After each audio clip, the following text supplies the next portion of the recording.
Welcome to LOA Today. I'm Walt Thiessen here with Rita Giganti, and this is your daily dose of happy. We are so happy you decided to join us today. And Rita, we were talking just before we got started about how busy our weeks have been. And I know you said yours was busy. I feel like I'm cramming book after book into my brain. I don't do a lot of reading normally. I've read 2.5 books so far this week. I've got another book and a half to read because I'm trying to learn more and more about my newest thing. I'm trying to develop a sideline as a public speaker.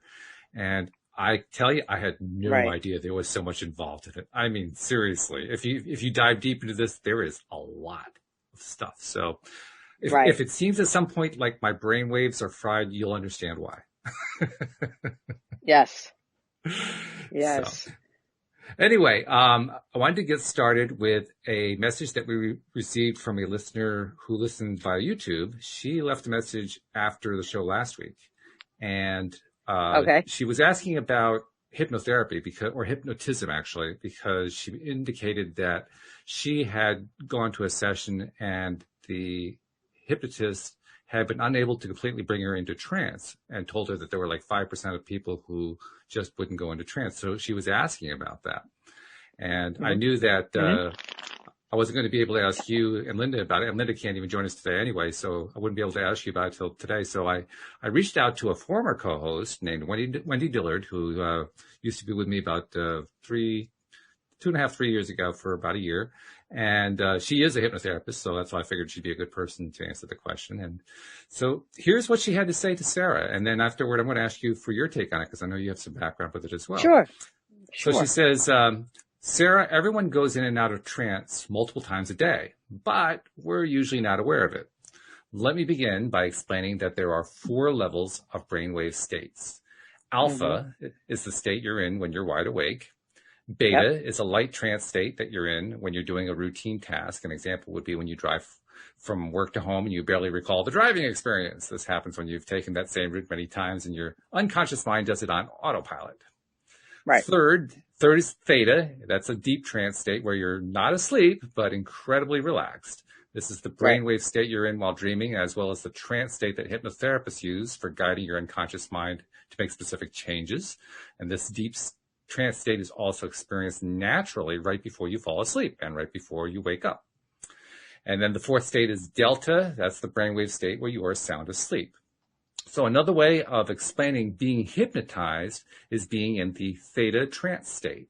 I assure you that you enter the theta brainwave state daily. However, if you're not entering the theta trance state while in a hypnotherapy session, that's because you're not allowing yourself to fully relax, which means you're not releasing all of your resistance while in the session. And this can occur for various reasons. One reason may be that you don't fully trust the therapist, or you may not trust the process of hypnotherapy, or it could mean that unconsciously you have reasons, unknown to you, that you are not as ready as you think to release the specific thinking/behavior that brought you to the hypnotherapist in the first place. It's possible that working with a trained transformational coach or psychotherapist, you may be able to uncover the unconscious reason for resisting this change. So that's Wendy's take on it. And of course, she is a transformational coach, and a trained hypnotherapist, so that's why she knows this. But what's your take on she's 100% correct. I've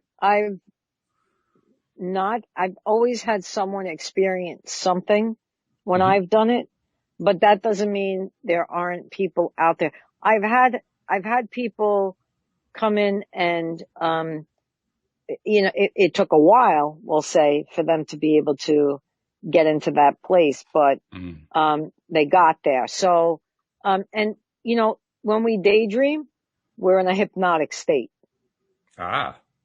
So people don't really know, like when you're staring and all of a sudden you're there, like you're gone, you're out.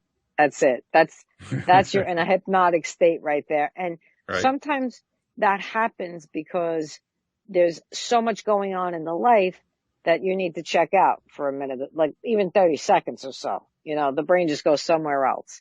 It's a fabulous way, and there's many ways to do this, but it's a fabulous way to uncover things that you're not aware of in the subconscious, and it can then remedy what's happening in the life that you're having an issue with. Not the only way, just one way. So there are other ways to bypass the consciousness and all of that and get to the subconscious without being in that theta state. Okay. Okay. Such as what? Okay, hold on. I gotta get the name because, and it's so interesting because I took the course as well, and I just can't, the name, I'm just not recalling it, No, but, that's all right. it's a series of,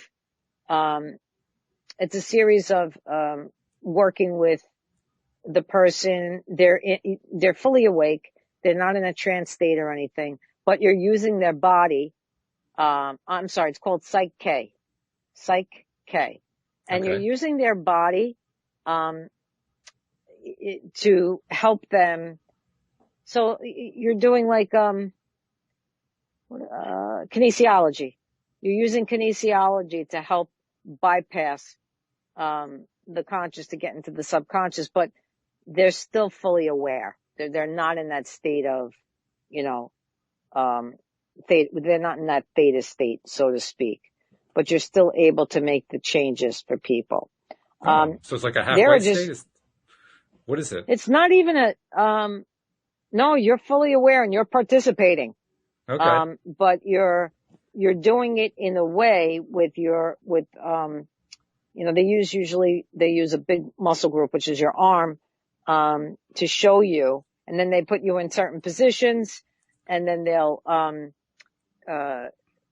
then you'll have to do like I want to say, it's like they'll say, okay, now stand up and, you're going to put your hand on your head and you're going to do something else, and that'll shift the brain into clearing whatever's going on. There's like steps, and the steps are very particular, and they're very, and it's not that it's not hard. It's not that it's hard. It's just that it takes some getting used to and practice. But you can see if you look it up, you can see that, it's helped many and many of people. So I've used that when someone's not, because some people are afraid to get into that hypnotic state. And I say, okay, let's try this instead. Okay. Another way to do it is meditation. So people have come in and I've just done, a meditation with them. They'll be laying on the table and I'll walk them through and they'll get so comfortable that all of a sudden they'll start to see images and things will start to come up. And we weren't there for hypnosis and we weren't there for anything else other than a meditation. And it just happens. Interesting. But everything she's saying, 100% correct. Okay. All right. And do you combine, like when you apparently have been using hypnotic type techniques with your clients, do you combine that with your psychic ability? Like, do you kind of take cues from what spirit is telling you as you're doing a session, or are they completely separate? The Psych K, like I'll pick up information, but I try not to pull it in because I want to make sure what I'm doing is completely authentic. If it matches what spirit says in the end, then I know for sure. Okay, I got it. It's almost like, I don't know if I just can't turn it off, or because when I'm working with somebody, it just kind of happens, so. So you have to learn to differentiate. Okay, save that one for later, right? You have to. You really do, because it's a specific type of way to work with somebody, The hypnosis, you're trained a certain way, but you may take on a different way of putting somebody under. You may use different cues, you may use different language, all of that. So I think, we were talking about this last week, Theta Healing by Vienna Stibble, I think her name is. Yeah, right. She's like, she's like the guru of that. So, I have her, her books here and everything.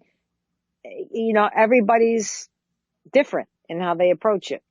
Okay. Yeah. That's good. That's interesting too.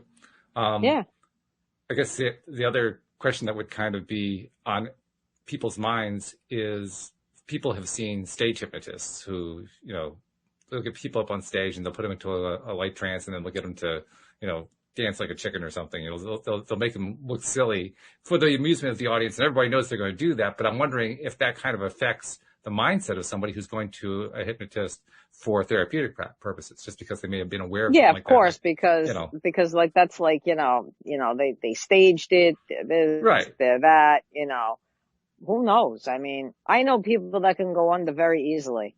Mm-hmm. And then there are those that are just like afraid. They just, Mm-hmm. they don't trust themselves or what's going to come in or the person that they're with. They really want to do it, but, the fear gets in the way. So if you're somebody like Yeah. Sarah I've who never has experienced experienced. that, if you're like somebody like Sarah who's experienced having difficulty with it, for whatever the trust issues might be, how do you find the right hypnotist? How do you find somebody you can actually feel confident with? Maybe she uses a different modality instead of hypnosis and not.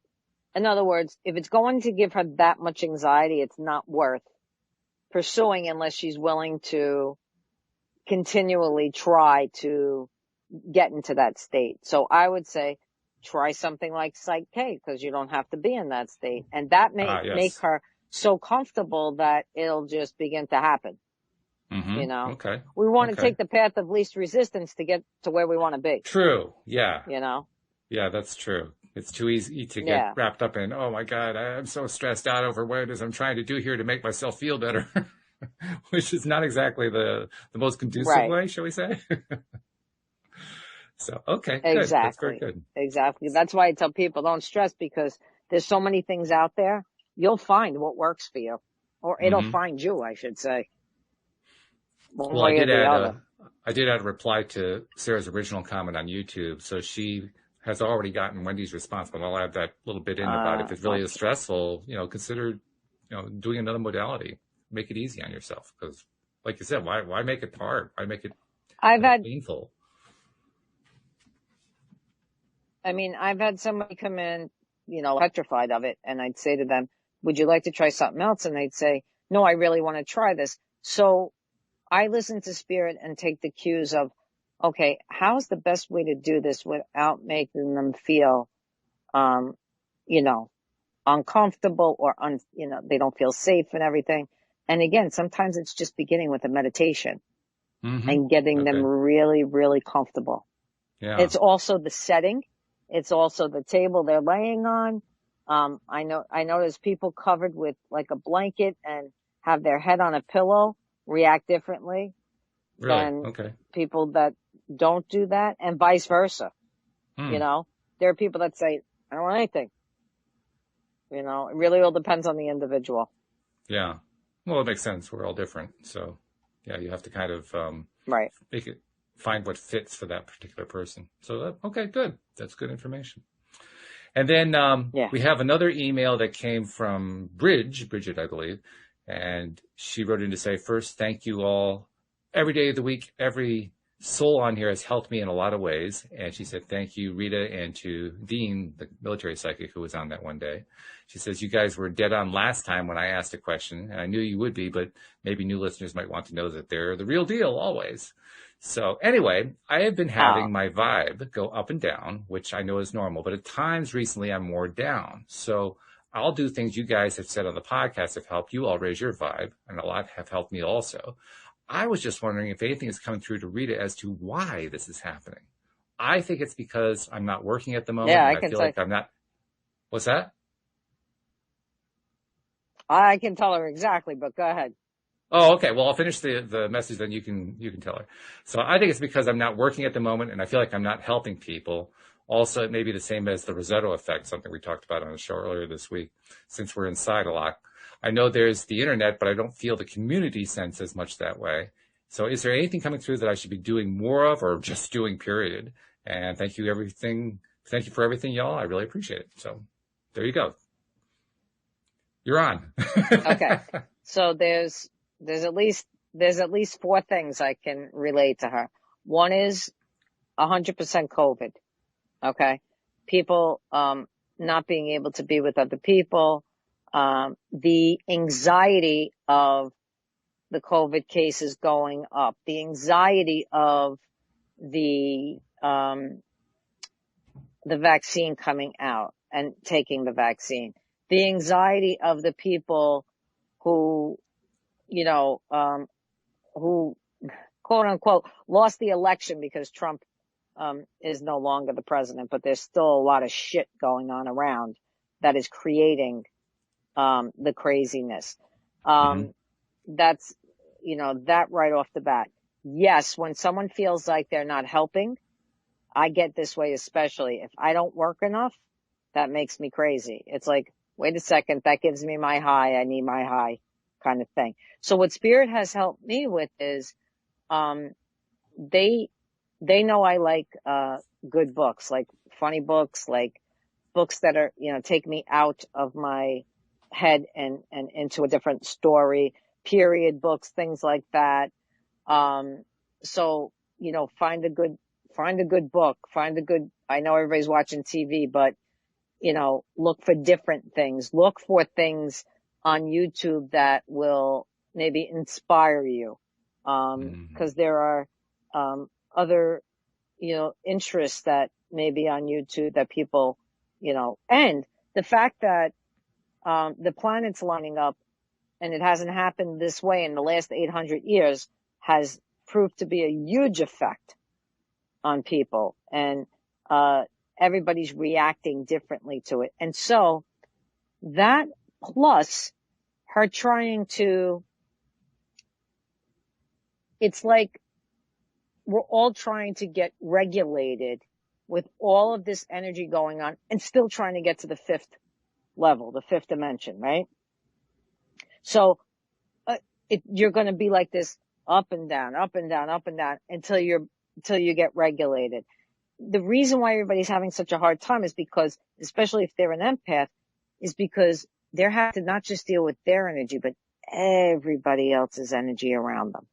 And so It may not even be her that's going up and down, up and down. It may be somebody next to her. You know what I mean? Or somebody in the other room, or somebody down the block. So every day I tell people, ground yourself. Figure a way to ground yourself, whether you go outside or you have Play-Doh that you could play with, or sand, or whatever it is to ground yourself, do it. Then protect yourself in a bubble of light.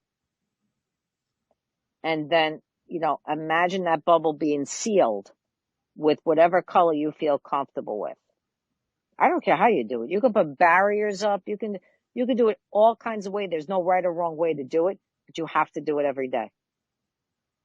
Okay. And you have to expand your energy out 15 feet all the way around you. Your energy needs to expand out in that bubble so that you're protected until things start to settle, which probably won't be till, I want to say, the middle of next year. Somewhere around there, because then we'll have full access, I believe, to the vaccine, and not as many people will be getting it, and people won't be stir crazy anymore because they could hang out with other people, and that's, it's everything all, kind of bottled up into one. Every one of us is experiencing it. We're just experiencing it at different levels. Well, that makes sense. And so the ups and downs is her trying to regulate her energy with everything that's going on. And if you ask me, you just go with the flow. Go with it. You're getting that low, put on some music. Just make it simple. Everything needs to be simple right now. Well, it makes sense. Makes sense? And it's good to have, go-to. I have like a go-to list of things. If I'm really just stuck and I can't seem to climb out of it, I go to my go-to list to give me a quick idea. What can I do to raise my vibe right now? And just have it posted somewhere so that it's easy to find. I have it right next to my desk, and I haven't had to use it in quite some time, but it's really great when you need it and you just can't think of something. What can I do? You just have the list right there. So, yeah. Really everything powerful. From exercise to playing a game on the computer to, reading a good book to watching something on YouTube that's interesting. I mean, there's so much. Absolutely. Yeah. Interesting. You should say, exercise too. Louise and I did something today that we'd never done before. Last year for Christmas, friends gave us a pair of snowshoes each, and we haven't used them. Well, we just got this snow, and we figured, well, okay, let's get them out and see what we can do. And we were a little clumsy. We'd never done it before, but we went about a half a mile or something like that. So, but it got us out there. Yeah. It got us out there, and I learned all kinds of things about not stepping on my own shoe, and but it was good. Things you never thought you'd have to learn. That's right. Yeah. Yeah. I found new ways to have my socks wrinkle inside the sole of my foot, but Yeah. I hate that. I know. That's the worst. Well, when I finally got home and took the boot off, I found not only was it wrinkled, actually the sock was halfway off my foot. So it was just like a bundle underneath there. Right. But you live and learn, now I know what to do next time. So that's a good thing. Sure. I also wanted to share something that I kind of stumbled across this while I was doing my work, doing my research for becoming a speaker. And I don't even know how I stumbled on this. I just kind of fell there. But I found a site that is tracking the various kinds of treatments and vaccines and so forth that are being currently worked on. And I had seen recently, like within the last, I don't know, 2 or 3 months, an article that had said there were like 12 different products in the pipeline. Mm. Well, I found out that's not correct. And so I just wanted to give you a chance to just make your best guess. Do you have any idea how many products are currently in the works, so to speak, to either be a vaccine or a treatment or antiviral? The top two that are in the top three, I should say, is Pfizer, Moderna, and Johnson & Johnson. Mm-hmm. Those are the top three coming out with, I think some of them are saying it's just one shot. Others are saying it's a series of two within 2 weeks of each other. I can tell you that Spirit, agrees with it. They are all for it, the vaccine. It will save many, many people. Mm-hmm. And it will then give us the break that we need to move forward because we've been stopped in our tracks. So, and I've asked Spirit, is there any one particular company that, no, they're all good. Whatever your doctor gives you, take.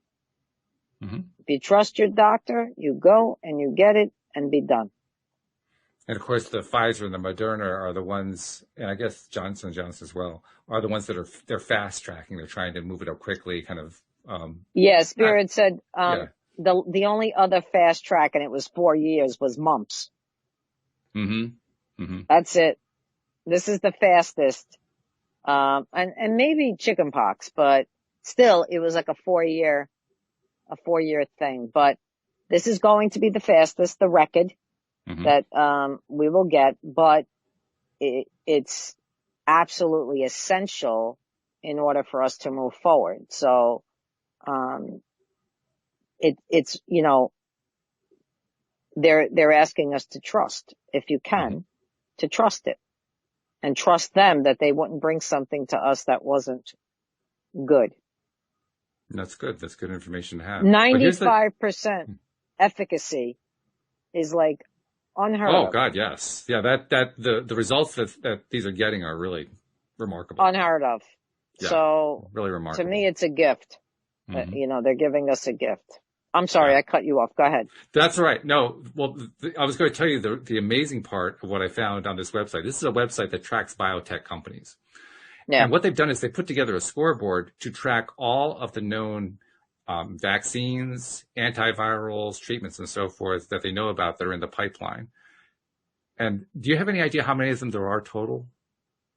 I don't, but I would imagine there's lots because I know there are probably 788. Yeah. I mean, like, holy cow. And about 200 of them here in the United States. I mean, that's a worldwide figure going on there. Sure. And only about a third of them are vaccines. Right. 2/3 of them are treatments that, like, you get the disease and they give you a treatment and bang, it's gone. That's the kind of thing they're working on. And the other thing that really blew my mind, I mean, with these trials, they have like 4 phases that they go through for whenever they're testing a new drug. There are a bunch of these that are in phase 4 right now. And by a bunch, I mean like 40 or 50 of them. They got any of them for cancer? I wouldn't be surprised if there's some crossover, because they actually do indicate which ones were created specifically for COVID and which ones they had been creating for other stuff, but they found they could adapt for COVID. So I wouldn't be surprised if there's something in there. Yeah. Wow. Yeah. Really interesting. Wow. But to me, it kind of blew out of the water a lot of the fears that the media are kind of feeding us, fears about vaccines themselves. So you got the anti-vaxxers who are against the vaccines, and then the fears about people who say, well, if you don't take the vaccine, then you're harming everybody else. And then there's the fears about what the government is doing, and the fears about the vaccines themselves, and are they going to be safe? And they're cutting corners. You see that figure 788, and then you start reading the stuff that's on there. You say, oh my God, there's going to be so many options for the medical community to work with in a relatively short period of time that it's not going to be an issue. They know they're going to find out really quick which are the ones that are the safest and the fastest and the best, and that's the ones they're going to give you. And the other thing, there's a lot of complaint and fear now about, well, are there going to be enough vaccines? Are there going to be enough treatments? By the time these guys come to market, we're going to be inundated with all kinds. I mean, it's not like there's going to be any lack. No, and it's not going to be one company. You know what I mean? Like it's going to be it's hundreds. It's hundreds of companies. Right. And a lot of them are small ones too. Moderna, I don't know if people realize that Moderna is not a big company. No, I invested in Moderna. Did you really? Oh my God. I did. I got a little hit from it was interesting because I play very little. I just kind of like buy some small things. I don't do anything large because I'm not savvy that way. But it was coming to me like to do something like that. So I was talking to my sister about it, and she said, one of the companies you have to do, she says, is Moderna, because they're going to be one of the first to come with the vaccine. Mm-hmm. I says, oh, okay. I just trusted what she was saying. And I just went and bought like 3 or 4 shares, and damn, I was like, why didn't I buy more? Hurry up, I'm like, that's awesome. So, yeah, it's good. So that, I was happy about that. The rest of them, great. I don't know. That's going to come in time. But listen, if I'm ahead of the game, I'm ahead of the game a couple of $100. Absolutely. I'm not complaining. Sure. Yeah. Yeah. That's good stuff. That's cool. And I think things also changed after the election. You saw the market change. Everything now is going to change after January 20th, when the new president takes office. Things are going to change again. You know what I mean? There's going to be change everywhere. Change has been the theme of the entire year. Change has been happening continuously. Yeah. So it's just, this is like people more of the same. Listen, people can't wait for 2020 to be done. I know. I've heard that one before. People couldn't wait for 2020 to come because they couldn't stand 2019. Yeah. And now they probably wish for that back. I saw a post, I think it was on Facebook, somebody saying, I'm going to stay up for the first time on New Year's Eve to just make sure 2020 actually leaves. I thought that was an interesting choice. Funny. I know. I never usually make it, to I haven't midnight. stayed up in a long time. Yeah, it's been a while. But yeah, we are in the holiday season, though, and so I wanted to ask you a little bit about that. Sure. I'm titling this segment Christmas Time and Spirit, although it isn't just Christmas, because there's also Hanukkah and Kwanzaa, and there's Boxing Day. There's a variety of things that go on this time of year. I'm curious to know, I mean, I know your background, you have an Italian heritage, you were raised in a Catholic environment, and then you kind of have transitioned over to your understanding now of spirit and so forth. I'm wondering, how does that impact your experience of the Christmas holiday season? Being the spiritual end of it?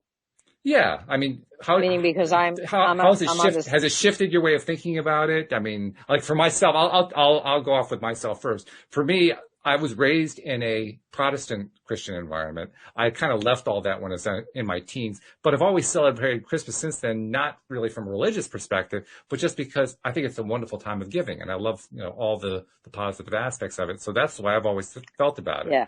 But I was wondering, what do you have? How's it impacted you? How have you kind of been dealing with it? Because you've made changes of your own in terms of your belief structure and so forth. I was wondering how does that affect you? Sure. So, who knows if Jesus was born, on this day? We don't know. We're never going to know that. You know what I mean? Until you get Hmm. back up into spirit again. So, but I do connect, I want to say, to Jesus and Mary and at this time, but not I don't want to say as a Catholic, Hmm.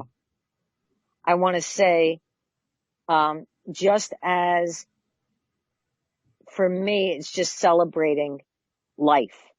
You know what I mean? It's like Yes. celebrating life, and, miracle, Hmm. because, what Jesus brought us was, miracles, the immense compassion that came from him and understanding, of the human, and then they just destroyed it over time because they wanted to keep the people in fear. But, for me, tradition is important. So I like to make my mother's cookies and, feel her spirit around me. I like to watch all the old movies, Miracle on 34th Street and, um, It's a Wonderful Life and all that because it's the spirit of the holiday. Hmm. And Yeah. the giving doesn't necessarily mean a present, but giving the presence, and it sounds like present, but giving the presence of yourself to others. Right. You know what I mean? I know exactly So what you it's not mean, a and I agree. physical thing. Hmm. Yeah. I got over a long time ago giving out, presents to people. And if I had to give one, it was more, let me give an experience to somebody as Hmm. opposed to a shirt. Hmm. You Yeah. know what I mean? So I would want to find an experience. If I knew they really loved something like ice cream, I'd send them a subscription, like for 3 months for like 4 different ice creams that they would get every month so that they could try Yeah. them, that kind of thing. Sure. Yeah. It's that kind of stuff that makes you feel we're in the spirit, you know, Yes. Yes. I we're mean, in the spirit of things. Louise Yeah. and I Am have I on am I on a delay? your signal's a little bit, Am I on a delay? you're not so much on a delay, but your signal's a little bit funky. So you're kind of, sometimes you freeze up a little bit and sometimes not. I think just because of your location of where you are in your house, but, most of the time it's okay. Most of the time it's Okay. coming through. Yeah. Um, but what I was going to Okay. say is that Louise and I have kind of an interesting thing going because, it isn't so much the gifts themselves. She likes opening presents. So I make it a point every year to have at least a half dozen presents for her to open, just so she can enjoy opening the presents. Right. In fact, Right. she hasn't done this the last couple of years, but for a number of years, she would get a whole bunch of stocking stuffers. And we have these huge oversized Christmas stockings, right? Right. And then she'd wake up in the middle of the night and she'd go stuff the Christmas stockings to make it, like Santa Claus came, right? And then Right. we'd wake up the next morning and she would behave as if she had never seen any of the things that were in the stocking. I love that. Look what Santa gave you. Pull out, like a razor or something like that. It's fabulous. That's like bringing out the child within. And I think, Exactly. yeah, Exactly. and I think if you could do that in this holiday or any holiday or every fucking day, I think it's the best thing you could do for yourself. It You is. know? It's great. And I mean, Yeah. it's so fabulous because she really gets herself into it. So she like lights up every single time that we Right. do some of a gift opening or something like that. That's Plus, beautiful. she came from a family where the family members would always ask each other for, can you get me this? Can you get me that? So she was rarely surprised for Christmas. And she was used to having people ask her, what did she want for Christmas? So when I met her, that wasn't my background at all. I mean, our family, we just kind of, we try to pick something that we thought the family members would love. So that's what I did with her. And I remember the first year she said, I don't know what to do here. I have no idea what you're going to give me. Ah, It was so outside. She loved it, and she loved what I gave yeah, her. right, Because the formula I follow is I just try to find something to give that I know the person would at least like to some degree, but they would never consider getting it for themselves. right. because Right. that's a That's a nice surprise. surprise. Yeah, that's a that's a nice surprise. And surprise. that makes it fun, Sure. you know. It isn't the thing Absolutely. itself. It's the fun that's what I'm always aiming for, both with Right. Louise and with other, family members. How can we make it fun? Yeah. How can we raise that vibe up? That's a big part of Christmas for me. Christmas Yeah. and New Well, Year's too. last year, before the shutdown, we did a little Christmas, gathering, and we did, just like there was like 10 of us, friends. And I said, okay, $25 is the limit. We're doing the white elephant, right? Thing. So they come, everybody brings a gift, and, it's a game. Like you're able to steal the gift if your number comes up, Yeah. a certain time, and you can steal the gift and this and that. And hysterical. And you had to see some of these gifts were hysterical. I mean, like people buy like, a thing of toilet paper with, I don't know, like stupid shit, and then others would buy like lotto tickets, and everybody wants the freaking lotto tickets, right? So we're all trying to steal the lotto tickets, and oh man. So that's another thing that makes it fun. Mm-hmm. Mm-hmm. I remember I did one of those one time. I think it was at a company I worked at, but I can't remember where it was. And I decided to get the movie tickets, movie passes, so you could go see whatever movies you wanted to. And oh my God, everybody was trying to steal the movie passes. I mean, the whole room was like, I gotta have that. I'm taking that. Right. I know. It's fun. It's a lot of fun. It is fun. It's crazy, but it's fun. So, okay. Well, that's good. Also, I mentioned to you before, I'm doing some research to kind of learn this whole public speaking field, and try to kind of hone together my own thing that I'm going to do. And in the process of doing that, of course, it's really making me focus my attention on the specific message I'm trying to create. Because I'm actually thinking about trying to reach out to colleges and universities to speak on the general topic of how much pressure and stress and so forth that college kids are experiencing today. And they're reporting tremendously high levels of stress and pressure, a lot more than they did even 10 years ago. The levels have been really increasing. So I figure, okay, I'm going to try to create a topic that addresses that. And I could use a lot of the things that I know from law of attraction and things we talk about here in terms of creating activities to do to help raise vibe and so forth. So, I mean, that's kind of where I'm going with it. One of the things that I was kind of revisiting in my mind is more along the lines of what the positive psychology people tell us. And I'm not sure how much you know about this, but the back of your brain, there's the area called the ARAS, the ascending reticular activating system, which acts, first of all, it's where a lot of our consciousness resides, but it's also, it acts as a filtering mechanism, because you probably know our five senses take in so much data, far more data than our brains can handle, can process. So we need the filtering in order to kind of make sense of the world. And to give people an idea, if you are somebody who's on the autism spectrum, if you're autistic in some way or to some degree, autistic people can become overcome by the amount of data that comes through because the filtering doesn't work as well for them. That's one of the reasons they're autistic. So it kind of gives you the sense of like, well, what would it be like if you had so much sound coming in that you couldn't process it all? Well, I asked both Alex and Dan about that because they both are on the autism spectrum. I asked them about it yesterday, and they said, well, I just shut down for a bit. I just can't, I mean, there's just too much data coming in, so I just shut down. So, okay, so that's what the ARAS is about.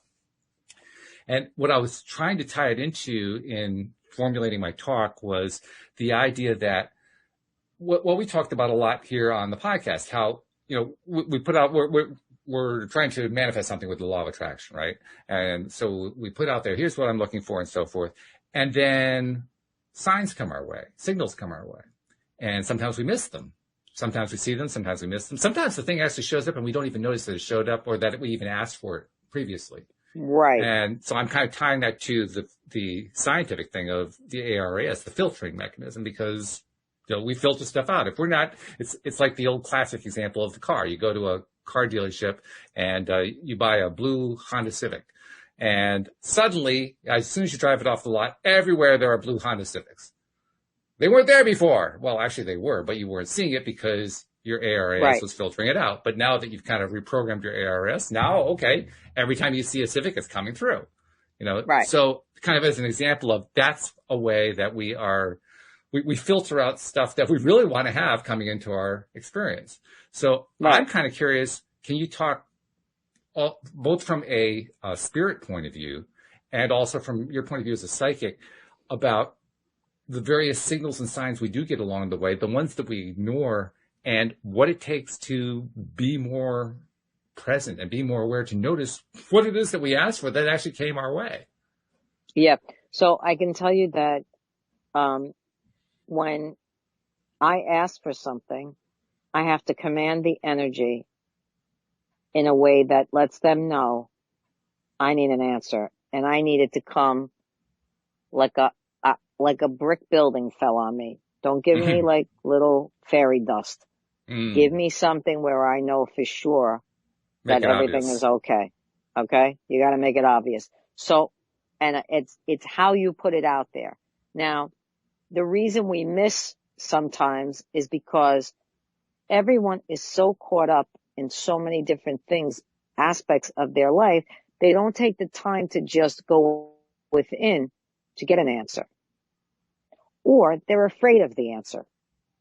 So then they will call me or Linda or somebody and say, I'm really have a hard time connecting because this is one area of the life I am afraid of.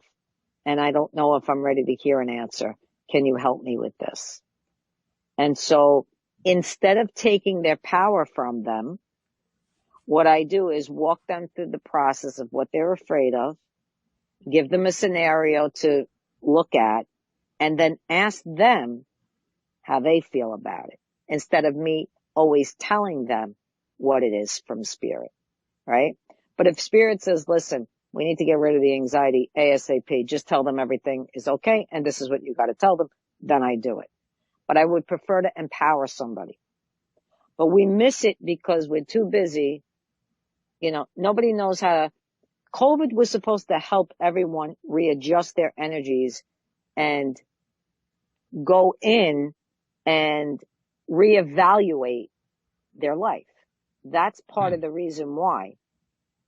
Or I should say the benefit that came out of this, even though it's a horrific thing, right? Sure. We try to see the benefit that comes out of it. Right. Yeah. Not everybody is doing that still.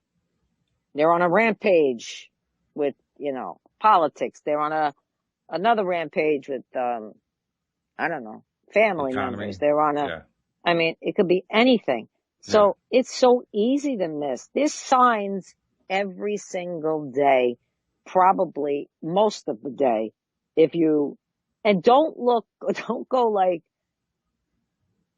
looking like, like you're doing one of these with your eyes, like that's not the way to look for it. Yeah, that's not the way to look for it. It's just allowing it to kind of like having the knowing, like, okay, I put it out there, spirit, let's go. And then if I don't get it before I go to bed, I say, all right, bring it in the dream. Let me see it then from the dream perspective, because maybe that's an easier way for me to handle it, or for some people it may be easier in the dream state. Well, that actually leads to the next question I was going to ask, because I was seeing a number of posts, mainly on Facebook today, by people asking about what dreams mean, and are they messages, or are they their subconscious mind, or what's going on with it. So talk about what are dreams all about? Dreams are very personal to each person, I want to say. So there are people that do get prophetic dreams, meaning they dream something and then it comes, right? It comes to pass. There are those dreamers that's part of their gift. Okay. There are dreamers like me who 99% of the time it's a metaphor. I have to figure it out after I dreamt it. Okay. And I have to go in and figure it out. But again, I'm going to say, I dream of an elephant. It's going to mean something totally different to me than it is if my sister dreamed an elephant, or my friend dreamed an elephant, or even my wife dreamed of an elephant. So I took a lot of classes for dream interpretation, and I like helping people interpret their own dreams, because they really get a lot out of knowing who they are when they can interpret their own dreams. I think we talked a little bit, I don't know if it was last week, but I say I trained, but I did a lot of Gail Delaney's work. She's the kind of dream guru that I connected myself to because I felt like her way was very, very helpful in than just going to a book and saying, okay, what does an elephant mean? Right. I just dreamed of an elephant. Okay, what is that? It doesn't say really anything. You have to know what it means for you. So I get a lot of people that I would love for us to do a show just on dream interpretation and have people call in with a dream and us help them interpret it for them, you know? It's interesting. I'm actually thinking about putting something out there, like I do a monthly thing and, doing that so that, because sometimes people have recurring dreams and there's the sign, Spirit's trying to show them what's going on, but maybe they can't consciously understand it. So they need somebody to help work them through it. And I come in and I'm like, I know nothing. Like I ask questions like I know nothing. And as they're talking, it all comes into focus. Yeah. On what's really going on. Sure. It's cool stuff. And I know it can have, like you say, it can have a lot of meanings, probably as many meanings as there are humans on the face of the earth, I would think, just because everybody is so different. Yeah, of course. I mean, we're similar, we're connected, we're all derived from source energy and so forth, but we're different. Every single one of us. That's one of the things that makes living in life so wonderful. So, I'm going to ask for a little bit more of a selfish thing because, like I said, I'm tying this into the research I'm doing for my speech making thing. And one of the main point I'm going to try, the thrust of what I'm going to try to do with the talk that I'm putting together for the college students is, one of the best ways to deal with and basically eliminate stresses and depression and all that kind of thing is just to build up your own self-esteem, build your self-love, build your self-confidence and so forth. And basically bring a number of different exercises they can do to accomplish that. But what I want to ask you is, to what extent do you think that the level of self-love, self-confidence, self-esteem that a person has is an effect on what kinds of dreaming they have and what the dreams mean? In other words, to what degree is their own state of self-connectedness, self-love, however you want to phrase it, tied to their dream experience? It's huge. It's huge. The more connected you are to yourself, your inner child, your higher self, the more significant, the answers will, significantly the answers will show up. And so someone who has no connection at all and doesn't really understand it is very, very, analytical, is going to have a hard time having a dream that is metaphorical because now they have to they have to go into the right side of the brain. And so they'll have a hard time really understanding what's happening. And some dreams, I've had this happen. Some dreams for people will bring up something from their past that they are ready to deal with, but not in the conscious mind. They can deal with it in the unconscious when they're sleeping or subconscious or however you want to. Yeah. So, I've had that before. I've had that myself and I've experienced it with others where all of a sudden they'll have this crazy ass dream and they think, oh my God, what the hell is happening? And then it'll trigger a memory of their childhood. And then we work through that trauma of whatever was happening. And then that is done. Like it just clears everything at that point. But being connected to yourself is extremely important where your dream state is concerned. Because why? You got me? Well, elaborate a little bit more on why it's so important to be connected to who you really are and how you feel about yourself and so forth when you're trying to understand that dream state. Because if I wasn't, I'll just use me as an example. If I wasn't connected to myself at all, if I was more external, I know a lot of people like that. They're just external. They kind of live like on the outskirts of life, right? They don't really connect to the inner piece of them. Right. They don't really give a shit about their dreams. They dream, yeah. They don't think it's anything, right? Yeah, sure. But spirit might be trying to bring them something to help them and they're not connected to themselves, so they can't get it.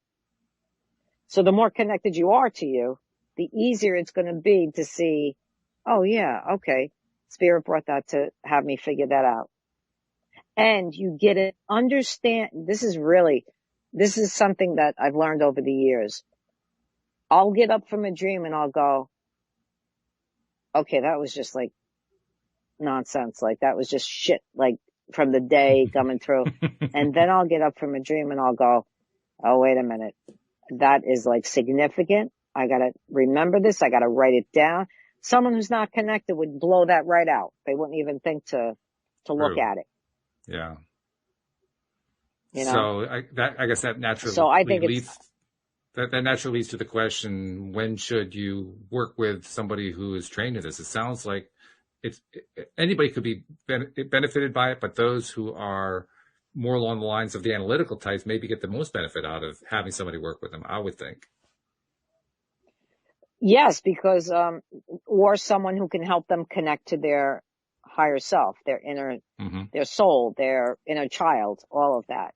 Right. Anybody can help you. Then as you're having the dreams, your dreams will shift. You'll start to see them differently, you know, and, although I've seen some of the analytical people have a tremendous experience in a dream state where they couldn't deny what was happening. And so I've gotten people that they are very analytical. They're very, you know, they don't believe really in any of this stuff. And all of a sudden a dream comes that kind of blows them out of the water and they can't even like try to say, oh, it wasn't this or it wasn't that. It was so real that they were actually lucid dreaming. Lucid dreaming is when you know you're dreaming and you're in the dream and you know exactly what's happening. And you can actually do whatever you want in the dream because you know it. Most of the time we're witnessing. And then there are some times we're actually experiencing it, and that's lucid dreaming. So that kind of fits into the category of what you talked about earlier when you talked about, you know, obvious signs, obvious messages and so forth. That's like so obvious that it's almost like a 2x4, like pay attention and okay, I got it. Well, I don't know what's going on here, but I got it. That's the kind of thing you're talking about. Right. Like, you know, you smack yourself, I should have had a V8 kind of thing. Yeah. So, right. Yeah. Okay. That's good. That's really so good. It's, it's dreams are great. I think they're fabulous, even when they're scary, because they always mean something that can help you in one way or another. Okay, good. I also wanted to relate. Well, first of all, I wanted to relate Jeffrey, while you were talking about some of the stuff, he was relating some of his experience. He said, I did a full day of trance drumming for folks yesterday. There was a lot of anxiety out there, but the nervous energy can be transformed into creative and healing energy. He says, I appreciate being in the flow with others. And he also mentions the Bear Clan, indigenous shamanism, works with dreams and interpretation. So a few more pieces there. Yeah. I wanted to also share a little story about what happened to me in the last few minutes.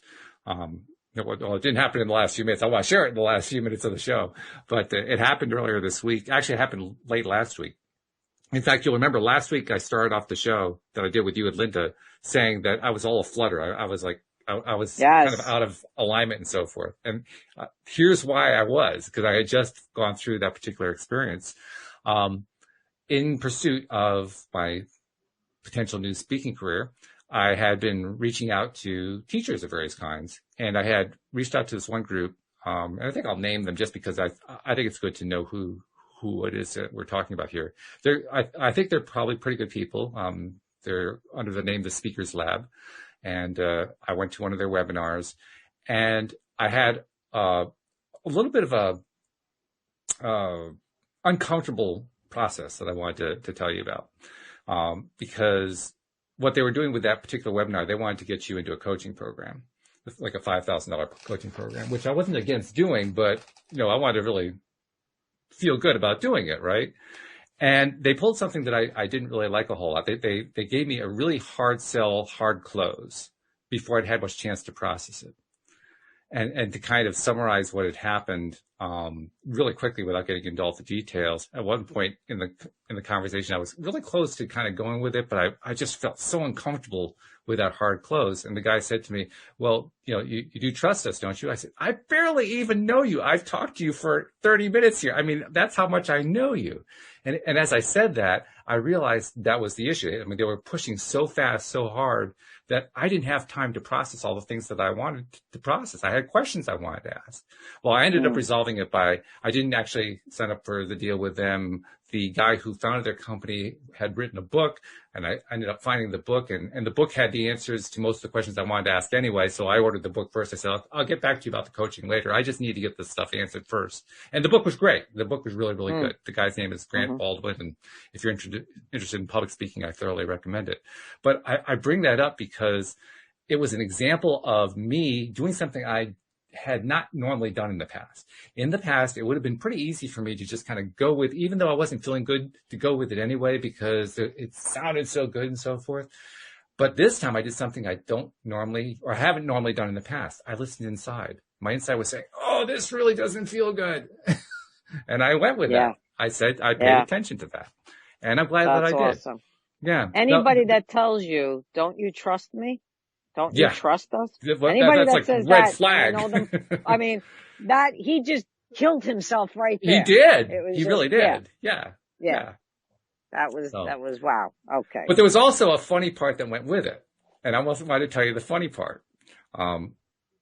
Because I come really close to actually doing it. And I was figuring, okay, well, which credit card do I want to put it on and so forth. And I went to double check the card. I knew that the card had plenty of credit out, but I just wanted to double check it to make sure it really did. And when I went to look at, I saw what the balance was, and I burst out laughing because the balance was 33.88. And I said, okay, we got a number thing going here. And I looked it up because Linda's talked before about, you can go on websites to look it up. So I went to look it up, and it was all about this project that you're looking at is perfect for you. It's going to resolve financial issues for you. All the things that I would have wanted to do, it's telling me to do this. And I'm getting this message, and I'm thinking to myself, okay, so why am I feeling so much resistance here? Because I was thinking of actually buying this thing that they were offering. So on the one hand, I've got this sign saying, well, this is all perfect. On the other hand, I've got this really uncomfortable feeling. And I ended up deciding not to do it. And I realized afterward, just because I didn't take that particular offer doesn't mean that the number wasn't right. Right. They didn't. It's actually telling you it's actually telling you that you're going to have a successful speaking, thing, but not necessarily with that group you were supposed to be with. Yeah. Yeah. You're just going to go with another group. Or sometimes I don't take a class. I just get a book that I feel that spirit directs me to, or I feel connected to, and I have all my information that I need. I don't need a class. Yeah. So that's pretty cool. Well, it is cool. Yeah. I thought I'd just share that part. It's kind of fun. I want to remind people, if you want to have Rita answer a question about what's going on with your life, take advantage of the LOA Today app. That's why we have on there the Ask a Question form. It's under the goodies section. And share the app with others too, so they can ask questions as well. Send them in because Rita loves answering these questions. Linda does too when she's joining us. And of course, we are recording this a week before Christmas. So next week, Christmas Day, obviously we won't be recording. And so the next time we'll be doing a show, Linda and I will do it on New Year's Day. You'll be gone on New Year's, but you'll come back the following week. So bit of a staggered schedule there. So I guess I just want to wish you a Merry Christmas. And, same to you and everybody else. Holiday. Absolutely. Yes, you too. Happy, healthy for everyone. Let's bring in the new year with good vibes. If you've been celebrating Hanukkah, then happy Hanukkah to you, or whatever you celebrate. That's right. Whatever you're celebrating. Exactly. I want to wish you those happy wishes. And thank you, Jeffrey, for sharing your stuff on the live stream. Like that very much. Thank you, especially to our podcast listeners as well. We'll see you all next time here on LOA Today. Goodbye.